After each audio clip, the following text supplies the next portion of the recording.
The gymnasium smelled like floor wax and folded metal chairs. Marcus Reeves stood near the back wall, mop bucket beside him, watching rows of gleaming white uniforms fill the auditorium at Naval Air Station Oceana. He'd clocked out 10 minutes early, told his supervisor he had a family thing, didn't mention what kind. The ceremony hadn't started yet, but already the air hummed with that particular tension that comes before life-changing moments. He wasn't supposed to be here, not really. Janitors didn't sit with families. But his son was graduating flight school today, and Marcus had promised himself he wouldn't miss it, even if he had to watch from the shadows like he'd watched everything else for the past 16 years. Across the polished floor, Lieutenant Junior Grade Adrian Reeves stood in formation with his class, shoulders back, face forward, probably pretending he didn't know his father was there. Marcus understood. The kid had worked too hard to get here, overcome too much, to have anyone connect him to the middle-aged man who cleaned these hallways after midnight. Adrian had his mother's sharp jawline and his grandfather's steady hands, but he had something else too, something Marcus recognized because he'd carried it himself once. That look in the eyes that said he belonged in the sky. The base commander took the podium. Vice Admiral Patricia Kensington, 3 stars on her collar, a legend in naval aviation whose face had been on recruitment posters for a decade. She began speaking about legacy and service, about the weight of wings and the honor of the uniform. Marcus shifted his weight, felt the old ache in his left knee, the one that still hurt when weather changed. He'd been 23 once, standing in a formation just like this, believing the sky was the only place that made sense. Then something happened that would change everything. Admiral Kensington's gaze swept the auditorium during her speech, a practice scan that took in families and faculty, and the janitor standing quietly near the exit. Her eyes landed on Marcus, moved past him, then snapped back. Her words faltered mid-sentence, just for a heartbeat, and in that gymnasium full of hundreds of people, her attention locked onto something most would never notice. The edge of a tattoo visible where his collar shifted, faded green ink that spoke a language only certain people could read. The ceremony continued, but something had shifted. The Admiral's speech became tighter, more focused, and twice more her eyes found Marcus in the crowd. He saw recognition there and something else, something that looked like disbelief. Nobody in that room knew what that tattoo meant. Not yet. But before the day ended, they would understand that sometimes legends don't retire. Sometimes they just learn to hold mops instead of flight sticks, and sometimes the most dangerous pilot in naval history is the one nobody remembers to look for. The applause started. Families rose to their feet, and Marcus Reeves stayed exactly where he was, watching his son become the pilot he himself could no longer be, while an admiral who'd flown combat missions in 3 theaters tried to make sense of a ghost she thought she'd never see again. The graduates filed forward one by one to receive their wings.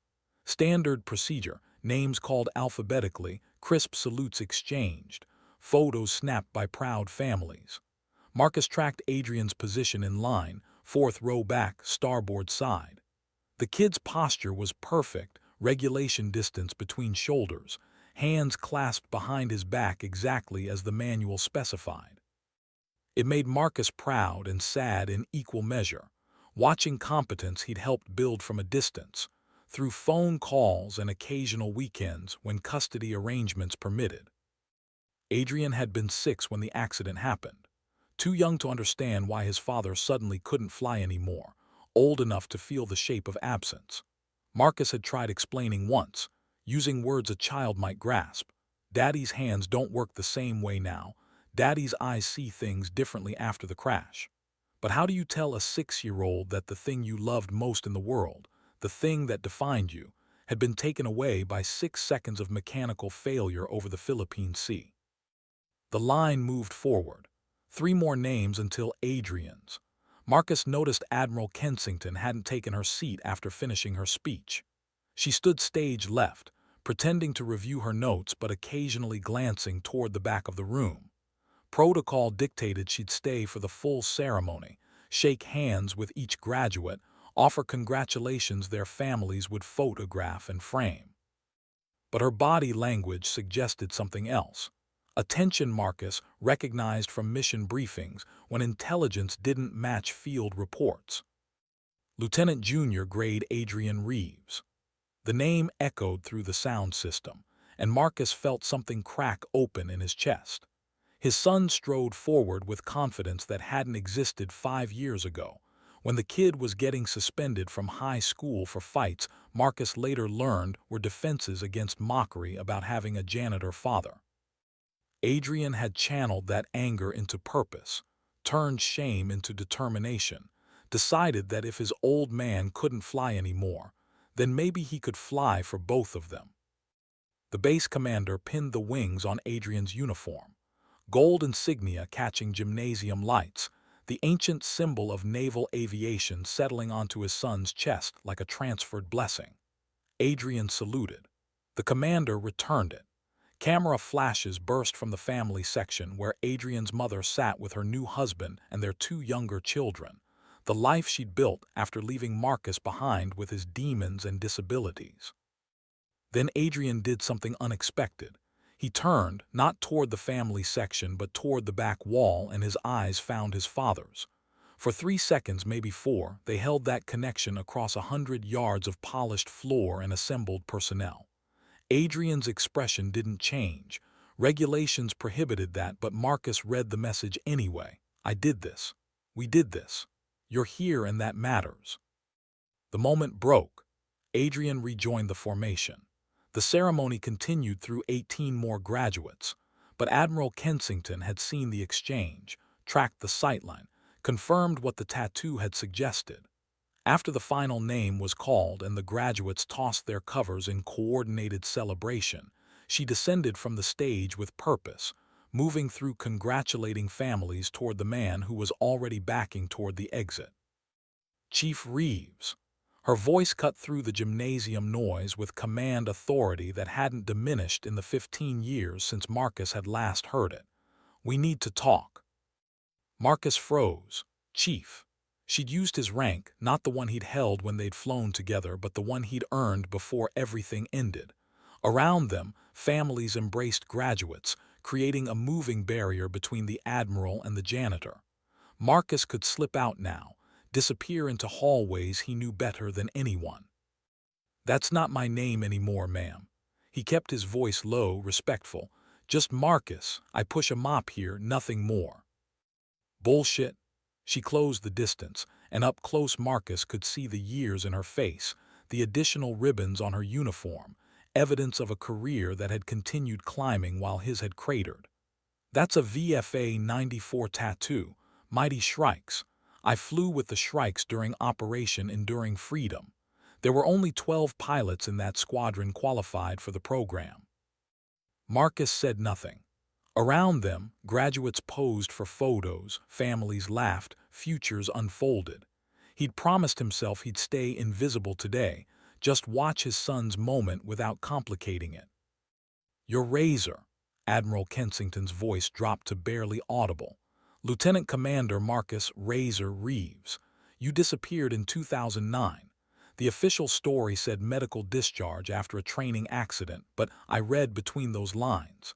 You were the best stick any of us ever saw. They called you Razor because your approach margins were so tight you could shave paint off the deck. The nickname hurt more than Marcus expected. 15 years since anyone had called him that. 15 years since he'd been the pilot other pilots talked about with mixture of envy and awe. He'd been 31 when the hydraulics failed during a carrier landing at night. 31 when his Super Hornet had kissed the deck wrong and his world had compressed into 3 seconds of violence that shattered his left hand and gave him traumatic brain injury that ended his career before the bruises healed. That man doesn't exist anymore. Marcus met her eyes finally. Whatever you remember, Admiral, it's history. I clean floors now. I'm good at it. Today was about my son, not about who I used to be. Your son. Kensington glanced toward Adrian, who was surrounded by classmates and family, still carefully not looking toward his father. He doesn't know, does he? About what you were. He knows I flew. He knows I got hurt. That's enough. Is it? The Admiral's tone shifted, became less commander and more the fellow pilot she'd been decades ago. Because I just watched that kid's eyes when he found you in the crowd, and I saw recognition of sacrifice he doesn't fully understand. You won the Navy Cross, Razor. You saved 17 Marines in Helmand Province under conditions that grounded every other pilot. They wrote papers about your instincts. Marcus felt the weight of memory, heavy as flight gear he'd never wear again. That mission, the sandstorm that reduced visibility to nothing, the emergency radio call from a pinned reconnaissance team, the decision to fly when instruments said stay grounded. He trusted something deeper than technology, had threaded his aircraft through conditions that should have killed everyone involved, had put ordnance exactly where it needed to be despite zero visual references. I got lucky, Marcus said, the lie he'd told himself for years. And my luck ran out eventually. That's how it works. Now if you'll excuse me, Admiral, I've got a mop bucket that needs emptying before the next shift. He turned to leave. Her hand caught his arm, gentle but firm. The Navy needs you. 4 words, simple, impossible. Marcus laughed without humor. The Navy retired me. Medical board decision. Permanent grounding. My neurological assessments showed cognitive impairment inconsistent with flight status.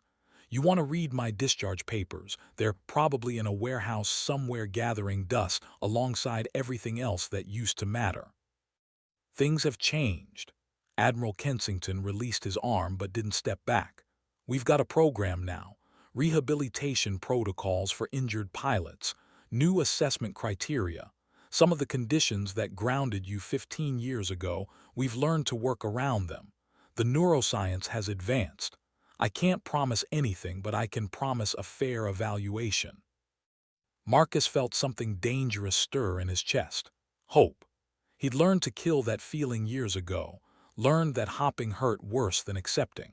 He'd built a life around acceptance, around being present for Adrian in whatever capacity remained possible, around finding dignity in honest work even if it wasn't the work he dreamed of doing. My son just graduated. Marcus kept his voice steady. First in his class in carrier landing qualifications, second overall. He did that without my help, without connections, without anyone knowing his father used to be somebody. I won't risk complicating his career by becoming a story. The janitor's dad who tried to fly again and failed. That's not the narrative he deserves. What if you didn't fail? Kensington shifted her weight, a tell Marcus remembered from pre-mission briefings when she was calculating odds. What if you proved you still have what made you Razor?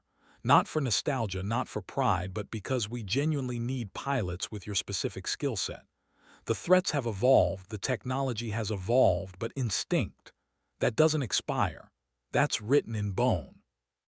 Across the gymnasium, Adrian had extracted himself from the crowd and was moving toward the exit, clearly planning to find his father outside. Marcus had maybe 90 seconds before the kid arrived, and this conversation became complicated. "Why now?" Marcus asked. "Why approach me today? You could have looked me up any time in the past 15 years. I didn't know you were here." The Admiral's honesty felt sharp. "I thought you'd moved away, maybe gone civilian aviation, maybe just disappeared completely. Then I saw that tattoo, saw you watching your son like you were memorizing him, and I realized you'd stayed close the only way you knew how, working night shifts so you could be near the world you lost. That kind of determination doesn't quit Reeves. It just waits." Adrian spotted them. His stride hitched, confusion crossing his face at seeing his father deep in conversation with the 3-star admiral who'd given the commencement address. Marcus could see the questions forming, the calculation of what this might mean. "I need time," Marcus said quickly. "Time to think, time to talk to Adrian. This isn't just about me." Admiral Kensington pulled a card from her uniform pocket, standard Navy business card with contact information. "You've got 48 hours. After that, I'm back in D.C. for budget meetings and the opportunity window closes. I'm not saying return to flight status is guaranteed. I'm saying you deserve the chance to find out what's possible. Your country invested millions in training you, and that investment doesn't expire just because equipment failed. Marcus took the card, felt the weight of it like an anchor. Adrian was 20 feet away now, close enough to hear if they kept talking. The Admiral executed a perfect about-face and strode away, rejoining officers near the stage, leaving Marcus holding a business card that represented either redemption or fresh heartbreak. "Dad," Adrian stopped 3 feet away, maintaining the distance that had defined their relationship for years. Professional, polite, careful. What did Admiral Kensington want? Marcus pocketed the card. "To thank me for keeping the building clean for today's ceremony. You know how brass is about appearances." The lie settled between them, obvious and necessary.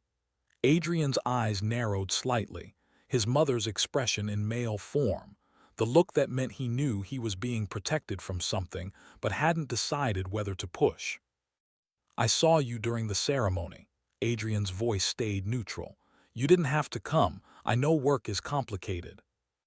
"Wouldn't have missed it." Marcus meant that absolutely. "You earned those wings. Nobody can take that from you." "Yeah." Adrian glanced back toward where his mother and stepfamily were gathering their things. "Listen, there's a dinner thing. Officers and families. I told Mom you probably couldn't make it because of your shift, but if you wanted to come." "I've got work."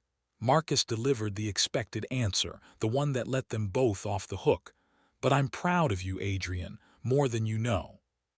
Something flickered in his son's expression, something that might have been disappointment or relief or both. "Thanks for coming today. It meant something."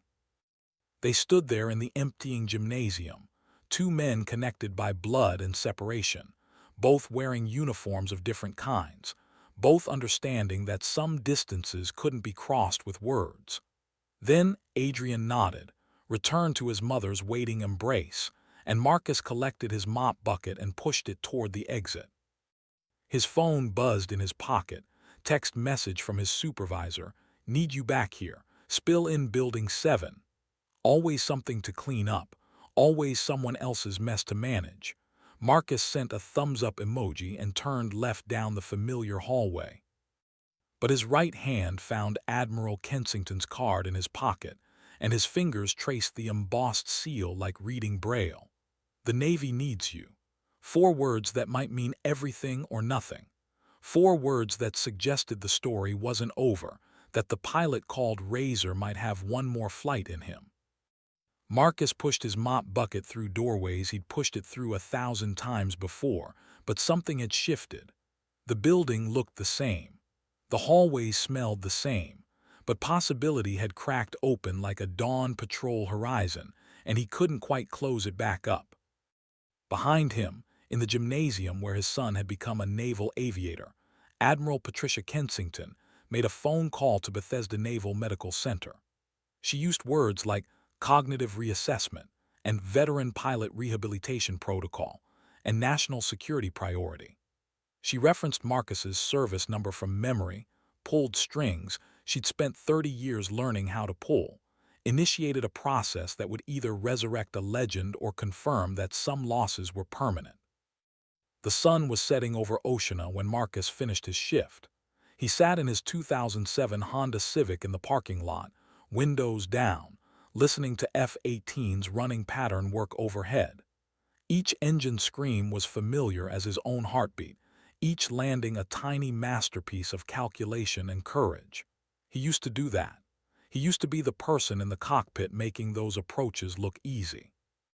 His phone showed 3 missed calls, 2 from his ex-wife, probably about dinner logistics, 1 from a number he didn't recognize with a 301 area code. Maryland. Bethesda was in Maryland. Marcus stared at the screen, thumb hovering over the callback button, while overhead another Hornet greased the landing and another pilot added one more successful trap to their logbook. "Just listen to what they say," Marcus told himself. "Doesn't mean you have to do anything." He pressed the callback button. It rang twice before a woman answered, professional and efficient. Bethesda Medical Neurological Assessment Division. This is Commander Hughes. Marcus took a breath, made a choice. This is Marcus Reeves. I was told someone might be calling about a medical evaluation. 16 years of mopping floors. 16 years of staying close to the sky without touching it. 16 years of being the father who used to be something more. All of it compressed into the moment before Commander Hughes started speaking, explaining protocols and scheduling and possibilities that sounded like hope wrapped in medical terminology. Marcus made the appointment. 3 days from now, 800 comprehensive neurological and psychological assessment. He'd need to take a personal day from work, his first in 2 years. He'd need to explain to his supervisor why the janitor suddenly needed time off for appointments at a facility 3 hours away. He'd need to decide whether to tell Adrian, whether to risk the kid's respect on the chance that maybe, possibly, the father he'd written off as broken might be repairable after all. When the call ended, Marcus sat in his Civic while darkness settled over the base and the flight operations wound down for the night. Overhead, stars emerged, the same stars he used to navigate by on night missions when GPS glitched and instruments lied. He'd trusted those stars once, trusted his instincts and his hands and his ability to feel what an aircraft needed before gauges could tell him. "You still got it?" he asked himself, his reflection in the rearview mirror showing a 47-year-old man with gray in his stubble and permanent exhaustion around his eyes. "Or are you just kidding yourself?" The reflection didn't answer, but somewhere deep in Marcus's muscle memory, in the place where thousands of flight hours had written themselves into his nervous system, something responded. Something that knew how to read air pressure changes by feel, how to judge closure rates by instinct, how to thread the needle when needle threading was the only option left. He started the Civic and drove home to the efficiency apartment he rented 15 minutes from base, the place where he lived among furniture from thrift stores and memories from a life that felt like someone else's biography. On his refrigerator was a photograph from Adrian's high school graduation, the kid in cap and gown looking towards something beyond the camera frame. Marcus had always wondered what Adrian had been looking at in that moment. Now he thought maybe it was the future, the one where he'd become the pilot his father couldn't be. "I'm not competing with you," Marcus said to the photo. "I'm not trying to overshadow what you built. I just want to know if I can still do the thing I was made for." The photo didn't respond. Photos never did. Marcus heated a frozen dinner in the microwave he'd bought at the Navy Exchange with his employee discount, ate it while watching recorded carrier operations videos on YouTube. The channels run by aviation enthusiasts who posted footage of launches and recoveries with technical commentary. He'd been in some of these videos once, his tail number visible in historical footage from deployments that felt like myths now. That night Marcus dreamed of flying. Not the nightmares that usually came, the ones where hydraulics failed and decks rushed up wrong, and his hands couldn't grip the controls. This dream was different. He was at altitude, clean flight, aircraft responding like an extension of his intentions. Below him spread terrain he recognized from his last combat deployment, the mountains and valleys of Afghanistan rendered in perfect detail his sleeping mind had apparently preserved for 15 years. In the dream, the radio crackled with traffic. Friendlies in contact, requesting close air support, situation deteriorating. Marcus checked his ordnance, verified coordinates, calculated approach vectors while part of his brain noted that he was dreaming but didn't care because this still felt more real than pushing mops. He rolled in, lined up, felt the aircraft settle into that perfect groove where machine and pilot became a single entity of purpose. He woke at 400, sweat-soaked and disoriented, his left hand clenched in a phantom grip on controls that weren't there. The apartment was silent except for the refrigerator's hum and distant traffic on the interstate. Marcus lay in darkness, feeling his heart rate slowly decrease, remembering the dream's clarity with mixture of longing and dread. 3 days until the evaluation. 72 hours to maintain his composure, to keep mopping floors like nothing had changed, to avoid calling Admiral Kensington back and asking questions about what happened next if he passed the assessments. 72 hours to be the person he'd become instead of the person he'd been. At 5:30, Marcus gave up on sleep and went for a run. 5 miles on roads around the base perimeter, his pace slower than it used to be but his breathing still controlled. Military habits died hard. He showered, dressed in his janitorial uniform, drove to base in pre-dawn darkness. The building he was assigned to clean today was the one housing squadron-ready rooms and pilot briefing spaces. Rooms where aviators he'd never fly with again planned missions he'd never fly again. He cleaned methodically, professionally, making the spaces perfect for people who probably didn't notice. Emptied trash bins full of approach plates and weather printouts. Mopped floors where flight boots had tracked hydraulic fluid and jet fuel. Wiped down tables where crews had spread maps and argued tactics. Each task was meditation and penance, reminder of proximity to the thing he'd lost. At 1000 during his break, Marcus found a quiet corner and pulled out Admiral Kensington's card again. He'd memorized the number, but having the physical card felt important, evidence that the conversation had actually happened. His phone buzzed. Text from Adrian. "Thanks again for yesterday. Made it mean more having you there." Marcus stared at the message. Simple words that carried weight his son probably didn't intend. Meant more. As if his presence had added value to Adrian's achievement instead of complicating it. He typed 3 different responses before settling on, "Proud of you. Always will be." The reply came fast, "I know." 2 words, but they suggested understanding that reached deeper than Marcus had allowed himself to hope. The kid knew. Maybe not everything, maybe not about the Navy Cross or the Legend of Razor or the missions that had been classified until recently.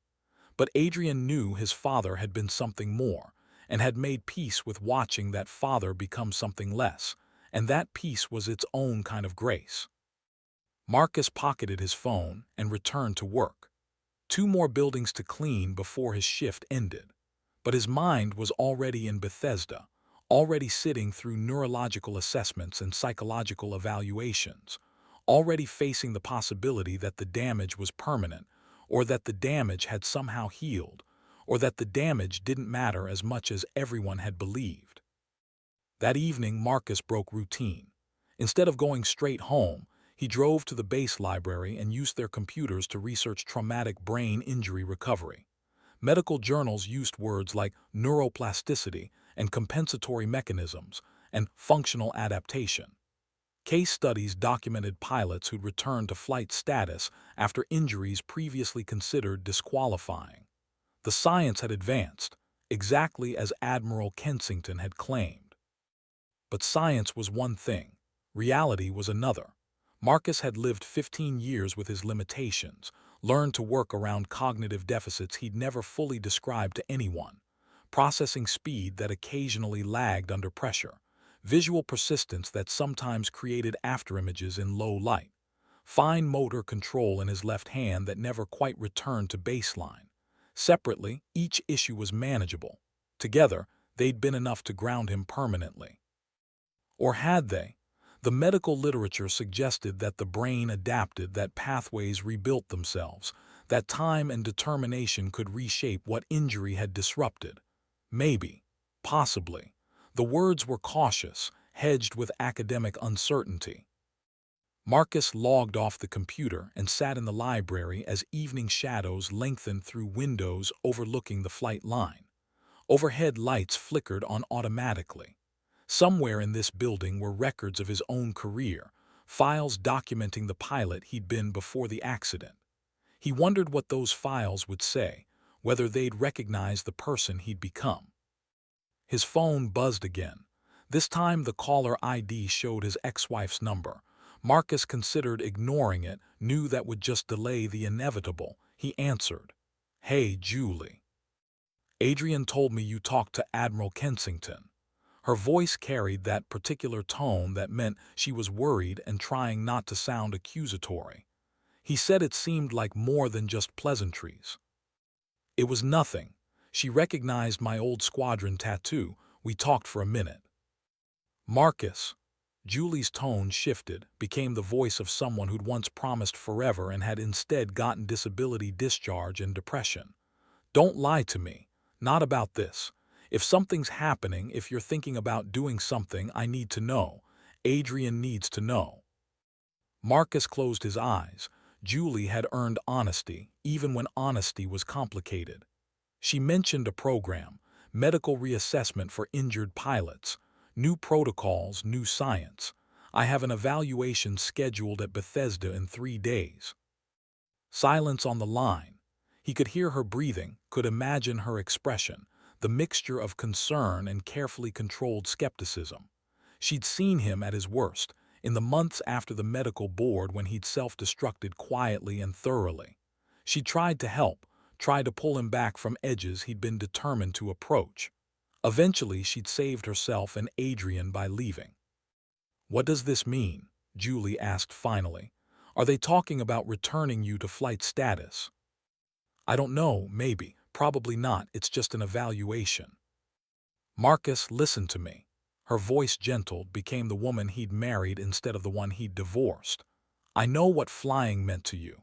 I know losing it nearly killed you. But Adrian is just starting his career. If you do this, if you try to come back, it's going to complicate things for him. People will make connections. They'll say he got where he is because of who his father was.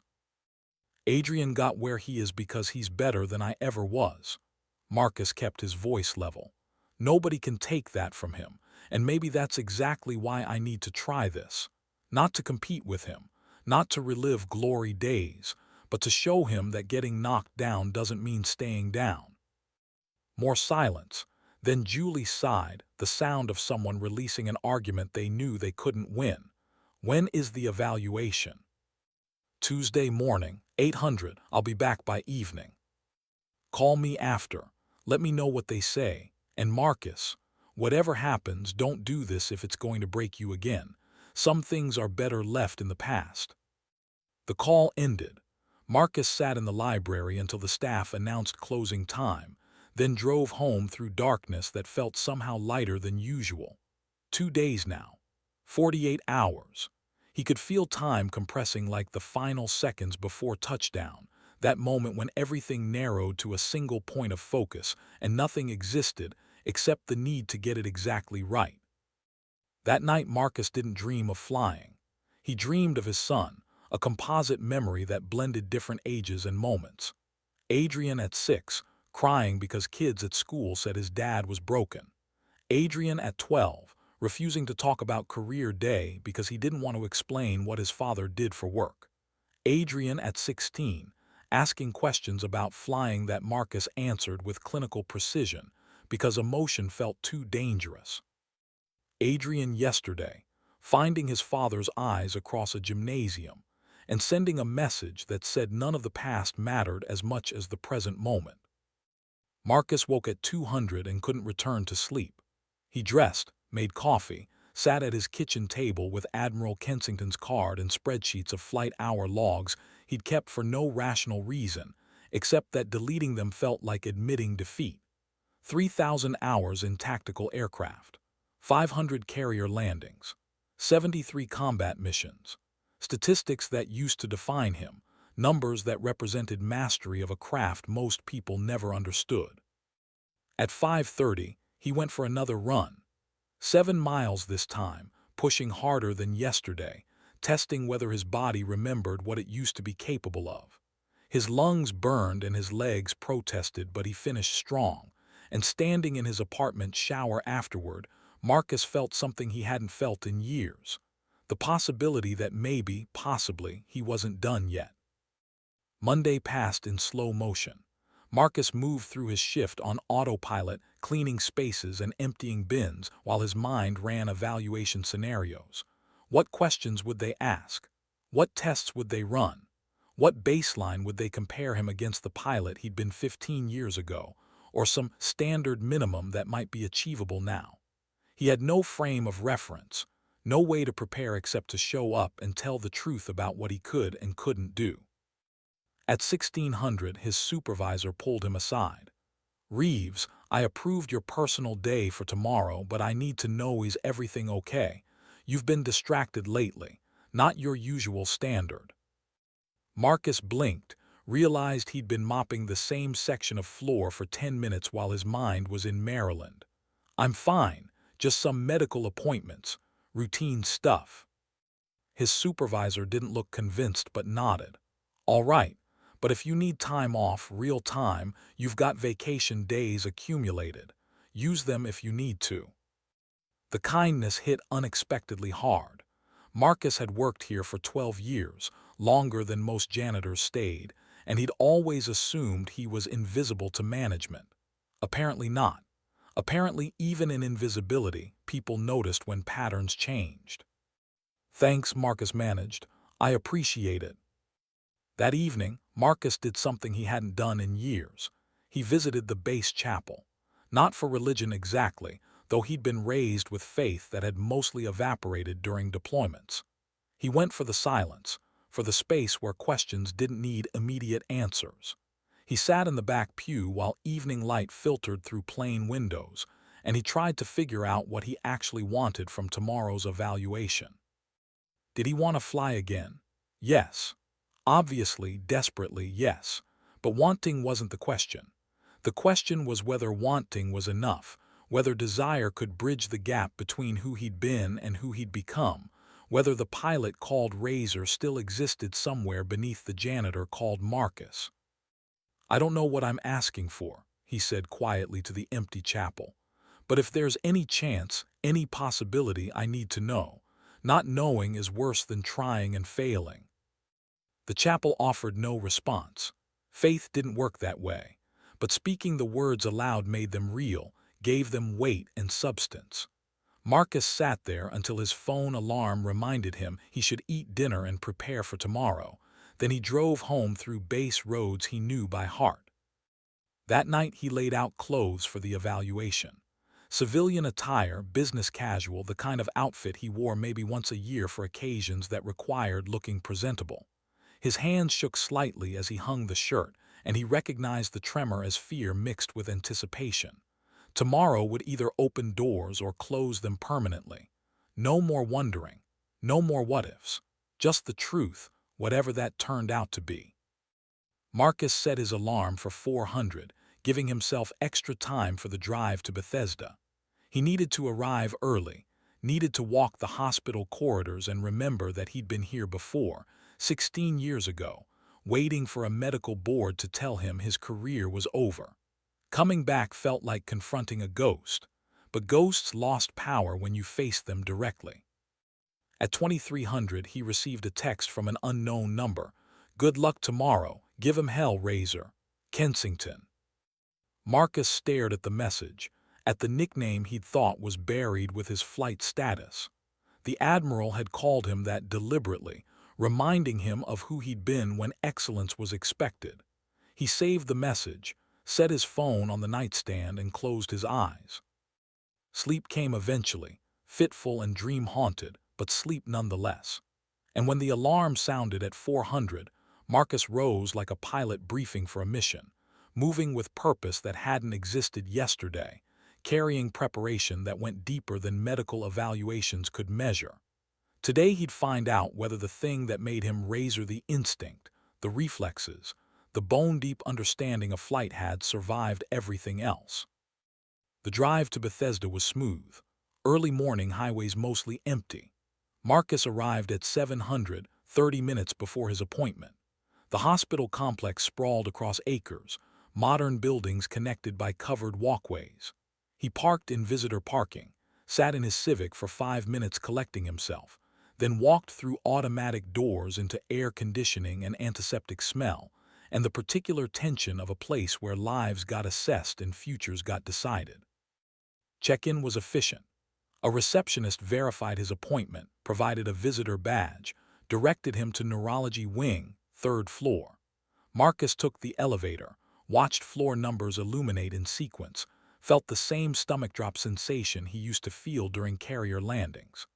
The elevator doors opened onto a corridor lined with examination rooms and offices.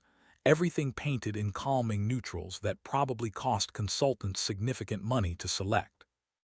Mr. Reeves, a woman in Navy medical uniform, approached, rank insignia indicating commander. This would be Hughes, the person he'd spoken to on the phone. She extended her hand. "I'm Commander Sarah Hughes. I'll be conducting your evaluation today. Admiral Kensington has briefed me on your history. Impressive record." Marcus shook her hand. "That was a long time ago, ma'am." "Maybe, or maybe not as long as you think." Commander Hughes gestured toward an examination room. "We'll start with some baseline assessments, then move into more specific testing. The goal isn't to compare you to who you were 15 years ago. The goal is to determine whether your current capabilities meet minimum standards for return to flight status. Those are different questions." The examination room contained equipment Marcus recognized from his original medical board: computers for cognitive testing, vision assessment tools, motion tracking systems. But there was newer technology too, things that hadn't existed in 2009. Commander Hughes noticed his attention. "We've made significant advances," she said. "Brain imaging, neural mapping, functional analysis that goes way beyond what was possible when you were discharged. The old approach looked for deficits. The new approach looks for compensation and adaptation. Turns out the brain is much better at rewiring itself than we understood." Marcus sat in the examination chair. "What exactly are you testing for?" "Reaction time, visual processing, spatial awareness, decision-making under pressure, fine motor control, cognitive flexibility." Commander Hughes pulled up a program on the computer. "Each of these factors has minimum thresholds for flight status. Pass enough of them and we can recommend further evaluation. Pass all of them and we can recommend return to limited flight duty with additional monitoring." Limited flight duty. Marcus repeated the phrase, testing its weight. "What does that mean?" "Non-combat operations initially. Training, evaluation, instruction. You'd essentially be starting over from a qualification standpoint, even though you've got thousands of hours logged. Think of it as proof of concept showing the system that previous assessments were overly conservative." Commander Hughes initiated the first test. "But we're getting ahead of ourselves. First, let's see what you can do. This initial test measures visual processing speed. You'll see patterns appear on screen. Identify the anomaly as quickly as possible. Ready." Marcus wasn't ready. How could anyone be ready to have 15 years of loss potentially reversed? But he nodded anyway, and the test began. Patterns flashing faster than conscious thought. His hands moving to respond before his brain could catch up. Muscle memory and instinct doing what training had written into his nervous system decades ago. The test lasted 3 hours. Visual processing bled into spatial awareness, which transitioned to decision trees under time pressure, which evolved into multitasking scenarios that simulated cockpit workload during complex missions. Commander Hughes monitored everything, taking notes, occasionally adjusting parameters. Marcus felt himself settling into the rhythm of evaluation, the same way he used to settle into the rhythm of flight, letting training take over, trusting preparation, accepting that performance either was or wasn't adequate regardless of desire. At 1100, Commander Hughes called a break. "You can grab coffee in the lounge. Be back in 20 minutes for the second phase." Marcus found the lounge, poured bad hospital coffee, stood by windows overlooking the parking lot where his Civic sat 3 floors below. His hands weren't shaking anymore. The initial nervousness had burned away during testing, replaced by something colder and more focused. He'd felt this state before, during missions where calm became a survival tool. His phone buzzed. Text from Adrian. "Hey, forgot to ask you doing anything today. Thought maybe we could grab lunch if you're free." Marcus stared at the message, at the timing that felt either perfectly coincidental or cosmically deliberate. His son wanted to have lunch. His son, who had carefully maintained distance for years, was reaching out the exact day his father was being evaluated for return to the sky they'd both chosen. Marcus typed back, Stuck in appointments today. Rain check. Tomorrow night. The reply came immediately. Sounds good, tomorrow works. Marcus pocketed his phone and returned to the examination room. Commander Hughes was reviewing data on her computer, expression professionally neutral. She looked up when Marcus entered. Phase 2 is different, she said. Phase 1 measured your raw capabilities. Phase 2 measures how you respond to stress and uncertainty. We're going to simulate decision-making scenarios based on your actual flight history. The computer has records of missions you flew, situations you handled. We'll present similar scenarios with critical variables changed. Your job is to decide what you do now with the limitations you currently have. Understood? Marcus understood. They were testing whether he could adapt, whether he could make good decisions even when his processing wasn't as fast, his vision wasn't as sharp, his hands weren't as steady. They were testing wisdom versus capability, experience versus youth. I'm ready, he said. The simulator wasn't a full cockpit, just a computer interface with tactical displays, but the scenarios were brutally realistic. Convoy under fire, requesting close air support, weather deteriorating, fuel state critical.